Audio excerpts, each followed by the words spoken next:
Starting at number 10, Egypt is in the Middle East. So most people forget that Egypt is part of the continent of Africa. Egypt is both North African as well as Middle Eastern if you want to get technical, and it's actually a Mediterranean Middle Eastern transcontinental country located in North Africa and West Asia if you want to get even more technical. However, when you ask Egyptians, they consider themselves simply Egyptian. For Egyptians, African is just a geographical term, same as Asian and Middle Eastern. Practically all West Asian and Middle Eastern people, they don't even see any reason either why they should or would identify with the whole Asian continent.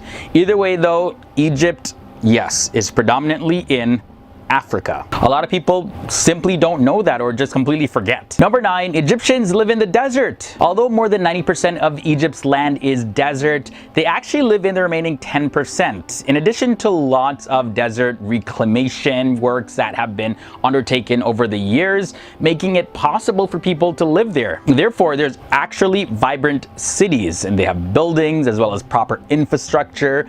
They definitely also don't live in tents. Don't say that to an Egyptian. That's very offensive. Do you live in tents? Number 8, Egyptians ride camels for transportation. This is also a big lie. Egyptians do not ride camels to work. They drive cars, or they ride motorcycles, or they use public transit. So you won't see any camels around the city, nor are you able to book a camel ride for your daily commute to work. They don't have camel parking lots either. As a matter of fact, many Egyptians, they haven't even seen a camel in real life anyways, let alone know how to ride a camel. So that's just a big fat lie that's completely not true. The lie number 7 is all Egyptians are Muslims. Did you know that Christianity existed and was already well established in Egypt long before the Muslim conquest? And as a matter of fact, it's still a prominent religion in Egypt today. Islam, however, now is a dominant religion in Egypt, with an estimated 90% of the population following the religion. Also, almost all of Egyptian Muslims are Sunnis, and Islam has been recognized as a state religion since 1980. But yes, there are millions of residents that still practice other religions. Pyramids are far, far away. So this lie is kind of perpetuated by the iconic images of pyramids with a backdrop of endless desert. It's sort of like an illusion. It's kind of really spread all around the world, this image of Egypt. But in reality, the pyramids don't actually look exactly the same as in photos, and the desert around them is not as vast. As well as there's buses that drive around these pyramids like they're riding on a highway. Let's take a closer look at the Giza Pyramid Complex. Now, this lies on the west bank of the Nile, and it's literally a stone's throw from the packed and busy city life. If you look at this image, you'll see all the buildings and shops like they're very close to the Giza Pyramid Complex. So contrary to popular belief, these pyramids are not in some far distant land in the corners of Egypt. They're literally right in the middle of cities. With that said, guys, we reach halfway in this episode. We got 5 more lies to look at, but before I get into all of that, just a heads up that we explore other countries here on FTD Facts as well. So I'll link to a playlist that's filled with videos about your favorite countries down below in the video description section.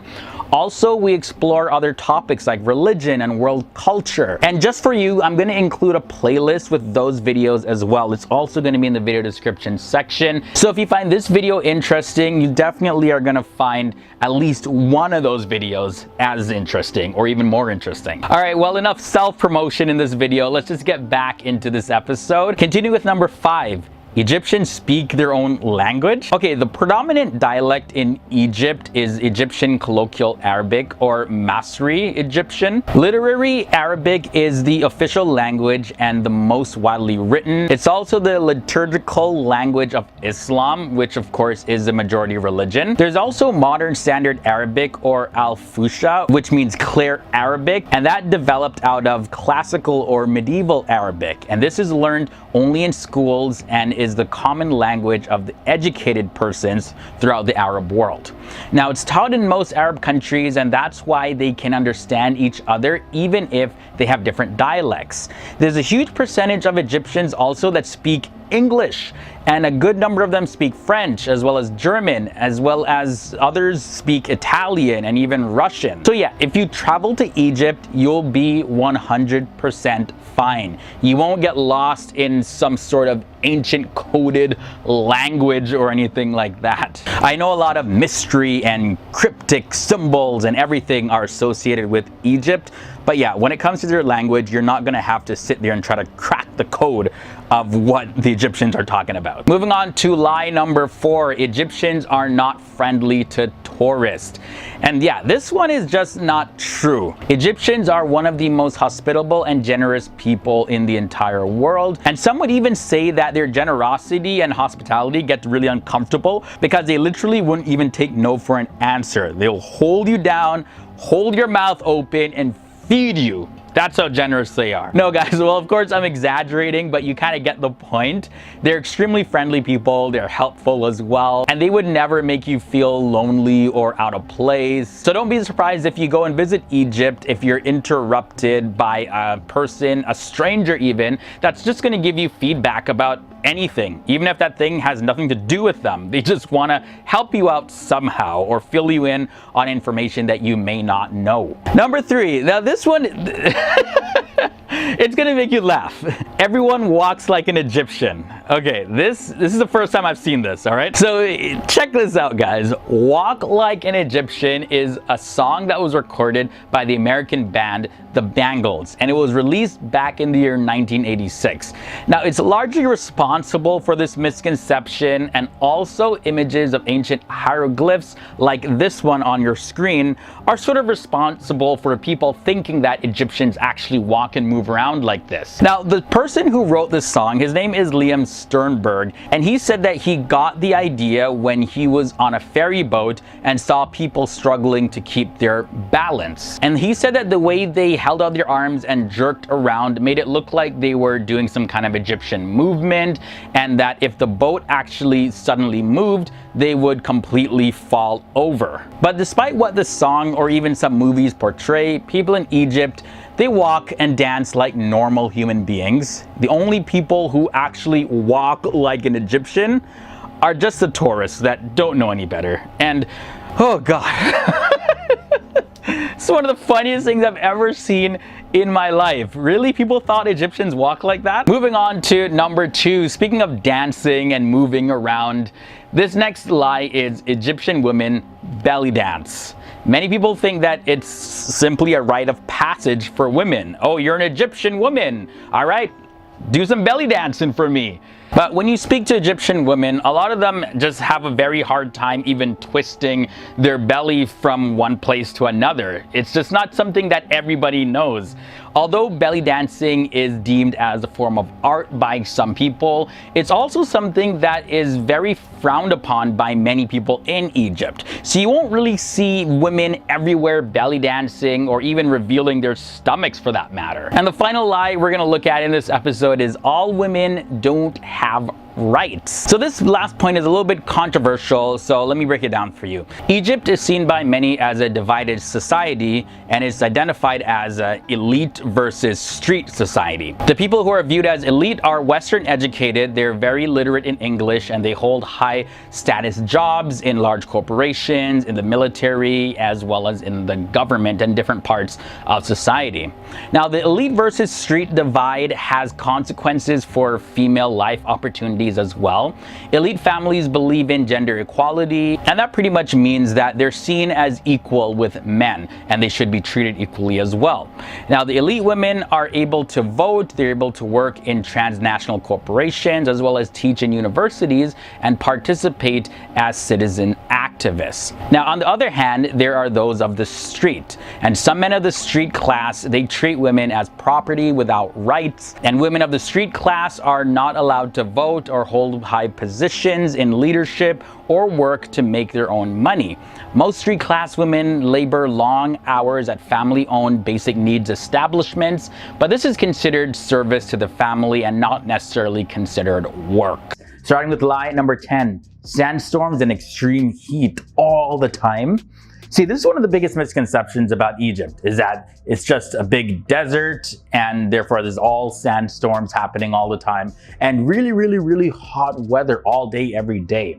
Well, the capital of Egypt, it has a hot desert climate. However, instead of being such a very dry land, it being so close to the Nile Delta, it makes it a city that is very humid actually. Temperatures are usually between 30 to 35 degrees Celsius, and winters are pretty mild, although temperatures can fall below 10 degrees Celsius at nighttime. So it's not all scorching heat all year round. For number 9, no arts and entertainment scene. A lot of Westerners actually tend to form the idea that Egypt isn't really involved in arts and entertainment, but the reality is that in the Middle East and the Arab world, Egypt has played a huge role in the arts and entertainment industry, including film and theater, television, music production. Back in the 1950s, actually, Egyptian cinema industry, it was the world's 3rd largest. Since 1976, Cairo has held the annual Cairo International Film Festival, which has been accredited by the International Federation of Film Producers Associations. Another misconception about Egypt, coming at number 8, is that Egyptians all live in tents. Outside of the main cities, Egyptians live in small communities and different clusters around oases, as well as different roads and transport routes, including the Nile River. Also, you'll find villages that have houses built of mud and goat skin. You'll find those in the Nile Delta. But in the main cities, Egyptians do not live in tents at all, nor are they always out camping. They actually have buildings and houses and streets like so many other countries in the world. So you can toss that imagination out of your mind, because that's not the case in Egypt. Not everybody's in a tent. Okay, so the lie number 7 has to do with swimming in the Nile River. Egyptians, they definitely don't do that. It's actually very dangerous. Some parts of the Nile are impossible to swim, where the current is very strong. And other areas, you're gonna find a lot of solid natural rock there that make it impossible to swim without getting seriously damaged. On top of the risk of running into a crocodile in the Nile, and the fact that there's so much waste and dead animals thrown into the river. So for all these different factors listed, you'll see why swimming in the Nile isn't the best idea at all. With that said though, the Nile River is a landmark of Egypt, and definitely something that foreigners are fascinated to actually see with their own 2 eyes. For number 6, Egypt is ancient Egypt. Okay, so there's no denying that ancient Egypt definitely left its mark on the planet and left behind some fascinating places even to explore, like the pyramids and things like that. But besides these historical places to see, you can actually go hiking to the summit of Mount Sinai at St. Catherine's Monastery, among other things, like going scuba diving in the Red Sea, as well as other activities that will definitely fill up your time if you go and visit Egypt. Lie number 5, Egyptians wear jalabiyas to work. You know, it's almost impossible to really identify Egypt's traditional dress code, because each part of the country has their own traditions and dialects and various styles of dressing. Even jalabiyas worn in villages, they're actually not even close in similarity to those that are worn by the Bedouins or the Upper Egyptians, for instance. Here's a big one. Khan el-Khalili is for shopping. Khan el-Khalili is actually more of a tourist market that Egyptians hardly ever even visit themselves. In fact, Egyptians have malls and department stores just like most other countries. Mall of Arabia is the biggest mall in Egypt that covers more than 22,000 square kilometers. Now, for number 3, here's one that I was more recently introduced to. Egypt is a non-vegetarian country. Contrary to this belief, the main dishes in Egypt are actually very vegetarian, like ful medames, that's fava beans. Then there's ta'amea, also known as falafel. Then you have mekhalel, which is pickled eggplants, or even masa'a, which is eggplants cooked in an authentic Egyptian way. And the diet also includes koshari, which is mixed of rice and pasta and chickpeas and lentils and onions, tomato and garlic sauce.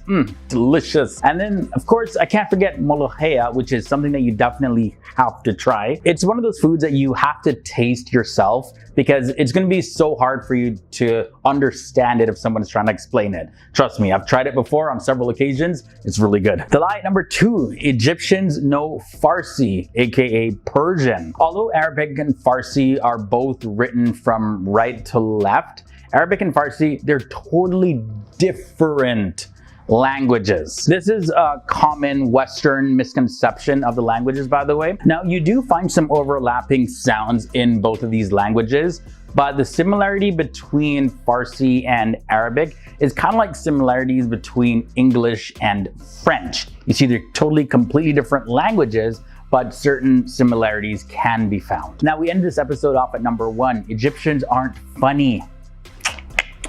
This one is just not right. Personal experience, Egyptians are some of the funniest people I know. And either way, Egyptians are infamous for their sense of humor. Maybe it's honestly from something in the Nile River. I don't know, it's probably in their gene pool. But either way, this is a fact that has been proven countless times.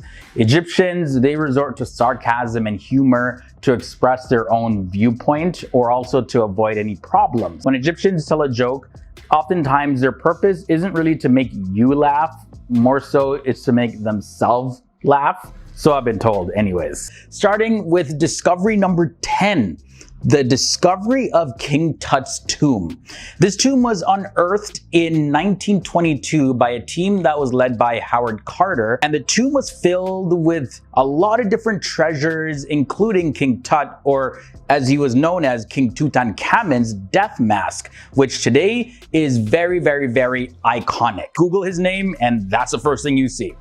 Now, King Tut was known as the boy king, but he ended up dying in his teens. And the analysis that they did of his remains, it suggests that he actually suffered from a variety of different health problems, and he used to actually walk around with a cane. He spent a lot of his time ruling Egypt between the years 1332 BC and 1323 BC, trying to really restore Egypt's traditional polytheistic religion. And this was something actually that was interrupted by his father, Akhenaten, who started to promote the supremacy of the Aten, which is the sun disk. And that religion, by the way, is actually known as Atenism. Next up, we have the Rosetta Stone. Very, very, very popular. This dates back to 196 BC, and this Rosetta Stone, it contains a decree that was written by a group of priests that mentions the right of Pharaoh Ptolemy V, who was 13 years old at the time, to rule Egypt. So the decree was written in 3 different languages. We have hieroglyph, then there is Demotic, and Greek. Now, when the stone was discovered in the year 1799, only the Greek language was known, but because the Greek text had the exact same decree as the other 2 languages, it really helped scientists and researchers to decipher those languages and what they had to say. And since nobody speaks those languages anymore, having the Greek language was really, really, really good in the interpretation of language like hieroglyphic. Oxyrhynchus papyri comes in at number 8. Yeah, kind of a weird word, but between the years 1896 and 1907, archaeologists Bernard Grenfell and Arthur Hunt discovered over 500,000 papyri fragments that date back around 1800 years. So this investigation, it found many different fragments in the ruins of Oxyrhynchus, which was a large ancient town in southern Egypt that really began to flourish at the time when the Roman Empire actually controlled Egypt. Now, because of the conditions in the town, the papyri used by the residents were able to survive nearly 2 millennia. The papyri included Christian gospels as well as magic spells, and also a wrestling match contract. As a matter of fact, one of these spells that was written on the papyri was meant to invoke the gods to burn the heart of a woman until she fell in love with the person that casted the spell. This, by the way, was according to Franco Meltomini of the University of Udine in Italy. Next up at number 7, we have the Khufu ship. This ship is a discovery of ancient Egypt, and it was discovered by an Egyptian archaeologist named Kamal al-Malak in the year 1954. Now, this was hidden with other grave goods, as they were called. Egyptians had collected these things and they were used for the afterlife. Now, this boat vessel was reconstructed using cedar wood from Lebanon and is currently on display in the Gezer Solar Boat Museum. Now, the Khufu ship is one of the oldest, largest, and best preserved vessels from ancient times. The measurements of this, well, it measures 43.6 meters, which is 143 feet long, and 5.9 meters or 19.5 feet wide. Pretty big boat. Continuing to number 6, we have the tomb KV5. In 1995, excavations at KV5 revealed that the little studied tomb was actually the largest ever constructed in the Valley of the Kings. So as excavation continued, reports suggested that archaeologists had found 121 corridors and chambers in the tomb. And the researchers said that they think more than 150 will eventually be found. Archaeologists found that the tomb was used to bury the sons of Pharaoh Ramses II, who we'll talk about later on in this episode, as a matter of fact. And at least 6 royal sons are known to be placed in KV5. Continuing now to number 5, this discovery is the Bastet Temple. Now, this 2,200-year-old temple is believed to have been dedicated to an ancient Egyptian cat goddess named Bastet, and this was discovered in Alexandria, Egypt. Mohammed Abdel Maqsood, which is the Egyptian archaeologist who led the excavation team, he said that this discovery may be the first trace of the long-sought location of Alexandria's royal quarter. And because of the large number of statues depicting Bastet that were found in the ruins, he said that it suggests that this may be the first Ptolemaic era temple dedicated to the cat goddess to be discovered in Alexandria. So yeah, there could be several more.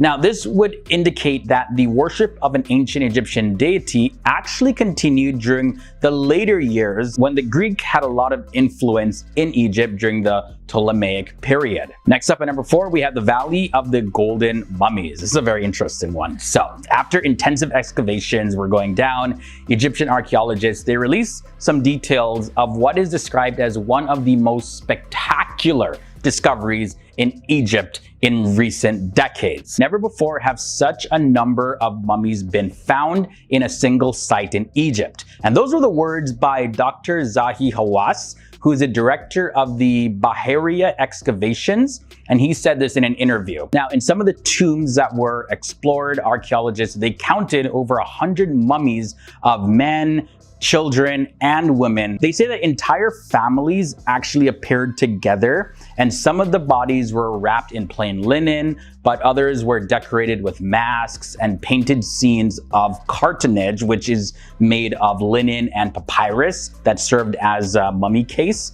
But they said that no 2 mummy decorations were the exact same. And I guess there's no indication as to why some of them were covered in just plain linen while others had decorated designs on them. Number 3 leads us to the Silver King. In the year 1939, archaeologist Pierre Montet, he discovered the tomb of Susanes I, who was a pharaoh who ruled Egypt around 3,000 years ago. And his burial chamber was located in Tanis, which is a city on the Nile Delta. This particular pharaoh was buried in a coffin that was made of silver, and he was wearing a golden burial mask.